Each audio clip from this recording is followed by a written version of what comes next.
Whispers.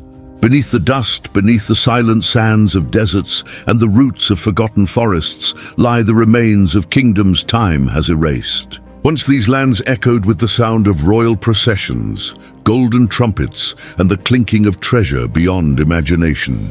Now only dust and legend remain, and whispers of wealth no one has ever truly seen. Every civilization that rose to greatness left behind more than ruins. They left behind secrets, vaults of gold, cryptic inscriptions, and treasures so vast they were hidden even from their own people. Some were buried to protect them from enemies, others were sealed to protect the world from them. From the fabled gold mines of King Solomon, to the vanished riches of the Mali Empire, to the tombs of Chinese emperors said to be rivers of mercury and jewels, history is littered with clues. Clues that speak of an ancient obsession, the need to preserve power through wealth. But the truth is deeper. These treasures were never only about gold. They were symbols of divine right, of legacy, of the idea that power could defy time. Every buried coin, every jewel-encrusted crown was a message to the future. Remember us. We were gods once, yet time is the greatest thief of all. Empires crumble, names fade, and treasure becomes myth. The very wealth that once defined a kingdom now lies beneath our feet, waiting for someone brave enough or foolish enough to uncover it. But finding such treasures is never without consequence. Every legend has its curse, and every treasure its guardian. The story of the hidden riches of forgotten kingdoms does not begin with gold. It begins with greed. The gold that spoke to gods long before coins, banks, or markets existed. Gold was more than a metal. It was divine language, a bridge between mortals and gods. To the ancients, gold was not wealth. It was sacred essence. It never rusted, never faded, and shone with a light that seemed eternal. To hold gold was to touch something immortal. That is why temples, not treasuries, were its first home.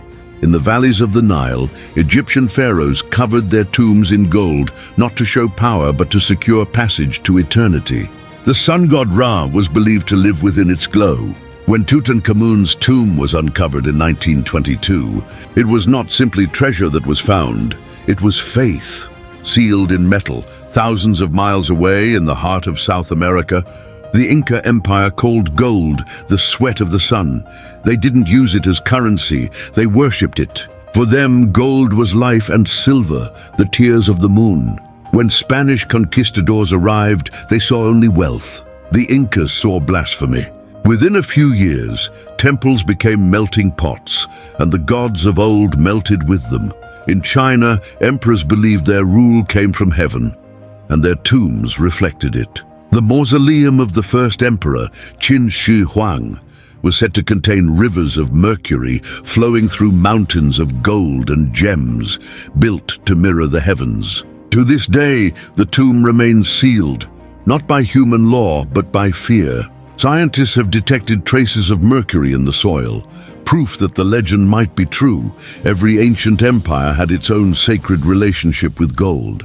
But all shared one belief, that by mastering gold, one could master death itself, and yet despite all the vaults, temples, and hidden chambers, no kingdom ever succeeded. Gold could shine like the sun, but it could not bring back the dawn.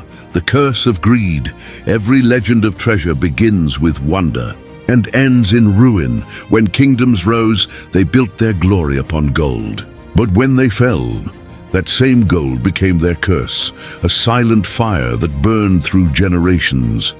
History remembers the conquerors as heroes, but most were driven by one thing: the hunger for treasure. It wasn't faith, honor, or destiny. It was greed disguised as glory.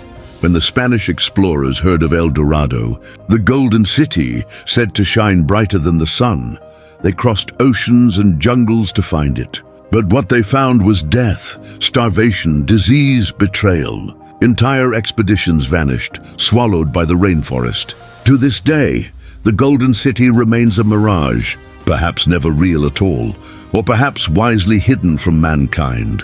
In Europe, The Amber Room of Russia was called the eighth wonder of the world, walls of glowing amber and gold leaf worth a kingdom's ransom. But during World War II, it was stolen, vanished into smoke and ash as cities burned. The world still searches for it. Some say it was destroyed, others believe it lies buried in a forgotten bunker, guarded by the ghosts of those who tried to claim it. Then there were the Knights Templar, protectors of the Holy Land and rumored keepers of unimaginable treasure. Gold, relics and secrets powerful enough to reshape the church itself. But greed and fear turned kings against them. In one night of blood and fire they were erased, their riches scattered or hidden beneath cathedrals and mountains. No proof was ever found, only whispers that the treasure still exists, waiting for the right moment to reappear. Time and again, kingdoms have chased treasure, and treasure has devoured kingdoms. The pattern never changes. The lust for gold blinds men until they cannot see the ruins they stand upon. Perhaps that is the true curse, not in the treasure itself, but in the hearts of those who seek it. Gold may outlast empires, but greed outlives even gold. Guardians of the hidden gold.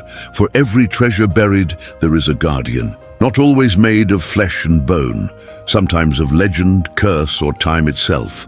The ancients believed that what was sacred should never be disturbed. When kings were laid to rest with their riches, priests and builders sealed the tombs with blessings and with warnings. Those who defied them were said to awaken the wrath of the gods. Centuries later, explorers laughed at such tales until they opened the tombs.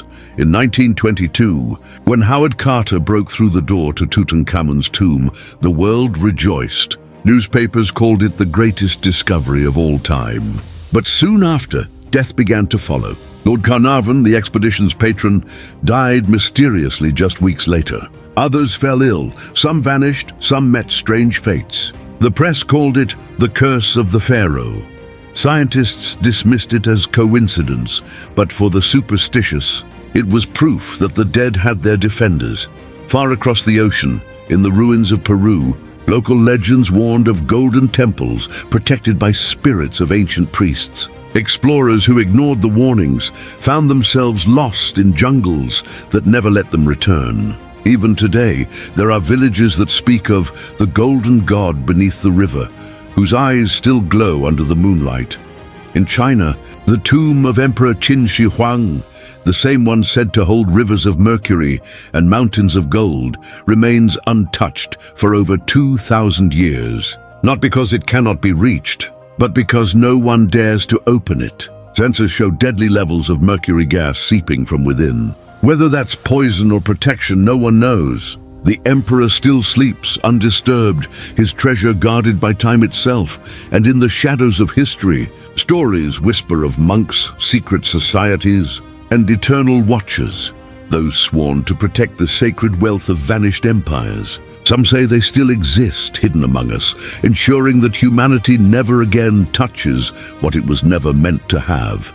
Because perhaps the greatest secret is not where the treasure lies, but why it was hidden.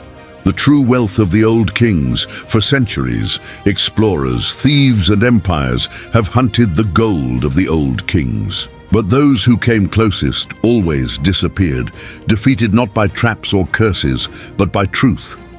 Because what they were searching for was never truly gold. The ancient kings knew something their descendants forgot, that real power does not glitter, is not forged in metal, but in knowledge, hidden beneath palaces and tombs, carved into stone tablets, painted onto walls. The treasures of forgotten kingdoms were not coins or jewels, but wisdom. The formulas of lost medicines, the secrets of astronomy, maps of stars drawn long before telescopes existed, and teachings that could change the nature of man himself. Gold was only the distraction, a bait for greedy eyes, so the truth could sleep beneath it, safe. When archaeologists unearthed the library of Ashurbanipal in Nineveh, they found thousands of clay tablets, medical texts, laws, astronomy charts, a civilization's mind, buried under dust for 2,500 years. When scholars decoded the Rosetta Stone, They unlocked voices that had been silent since the pyramids were new. And when the Dead Sea Scrolls were discovered, they didn't bring treasure. They brought understanding. Every time humanity digs for gold, it finds something greater. It finds itself.